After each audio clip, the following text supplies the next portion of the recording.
Good morning. Today we study numerical problem 6.1. Find the equivalent resistance between point A and B of the resistor shown in figure. ये figure आपके पास given है और बोला है कि इस point A and point B के बीच का इक्विवेलेंट रेजिस्टेंस आपको कैलकुलेट करना है।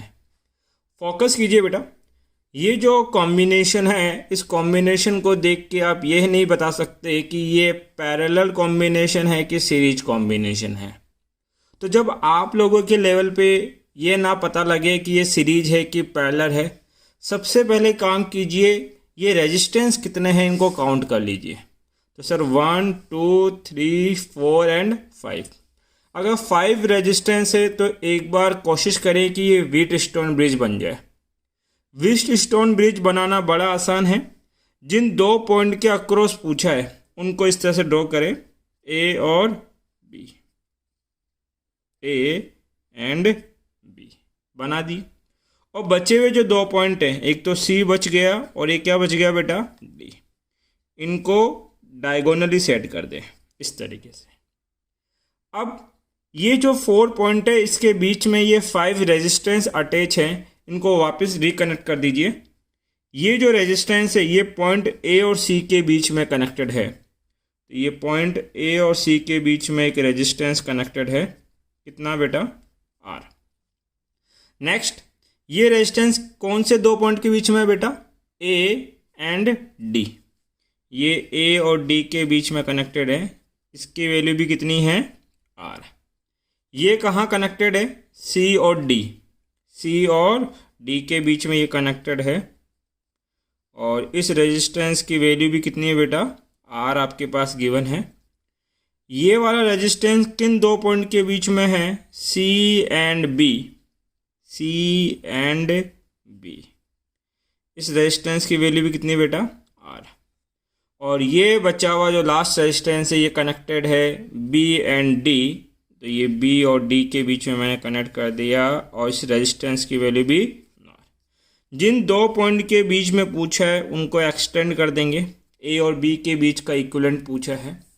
अब आपको ये फिगर देख के समझ में आ रहा होगा कि ये कौन सा कॉम्बिनेशन है, व्हीटस्टोन ब्रिज है। अब ये व्हीटस्टोन ब्रिज बैलेंस कंडीशन पे है कि नहीं है, इसको कैसे चेक करते हैं। फॉर बैलेंस कंडीशन हमें ये चेक करना है कि बैलेंस है कि नहीं है। तो अपोजिट आर्म का प्रोडक्ट इक्वल है तो हम बोलेंगे बैलेंस है, और अगर अपोजिट आर्म्स का प्रोडक्ट इक्वल नहीं है तो अनबैलेंस कंडीशन पे। अपोजिट आर्म का मतलब क्या है, ये रेजिस्टेंस कितना, आर। इस आर के अपोजिट में ये है, इन दोनों का प्रोडक्ट करके देखें तो आर मल्टीप्लाई बाई आर कितना, आर स्क्वायर, इक्वल होना चाहिए दूसरी अपोजिट आर्म के प्रोडक्ट के। तो यहाँ कितना है बेटा, आर, इसके अपोजिट में ये है तो ये भी कितना है, आर स्क्वायर। अगर ये दोनों एक दूसरे के इक्वल है तो आपका ब्रिज कौन सी कंडीशन पे है, balance condition. When bridge is at balance condition, जब भी आपका ब्रिज बैलेंस कंडीशन पे हो, the middle resistance can be neglect. तो ये जो मिडल वाला रेजिस्टेंस आपके पास गिवन है, ये जो रेजिस्टेंस है इसको क्या कर सकते हो बेटा, नेगलेक्ट, मतलब इसको सर्किट से रिमूव कर सकते हो। ये किसने बताया हमें बेटा, व्हीटस्टोन ने बताया था। तो इसको रिमूव करके दोबारा आप फिगर ड्रॉ कर लीजिए। ये मैं इसको रिमूव करके दोबारा रीड्रॉ कर रहा हूँ, तो ये अब कुछ इस तरह से दिखाई देगा सबको।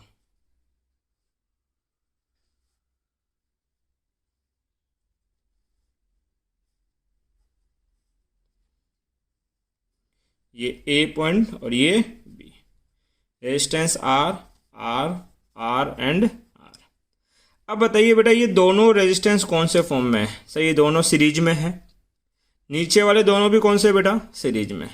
तो आपको सोल्व करना आता है। सीरीज में कॉम्बिनेशन क्या होगा, R1 प्लस R2, दोनों को ऐड कर देंगे तो अब रिजल्टेंट कितना आएगा, ऊपर वाला कितना 2r, ये भी क्या हो जाएगा बेटा r प्लस आर, इसको कितना लिख सकते हैं आप लोग, again 2r, point A and point B। अब बताइए ये 2r और ये 2r कौन से फॉर्म में कनेक्टेड है, दोनों पैरेलल में हैं, तो अब इक्विवेलेंट कितना होता है, जब दो रेजिस्टेंस पैरेलल में होता है तो इनके इक्विवेलेंट का फॉर्मूला हमने ड्राइव किया था R1 multiply R2 upon R1 plus R2।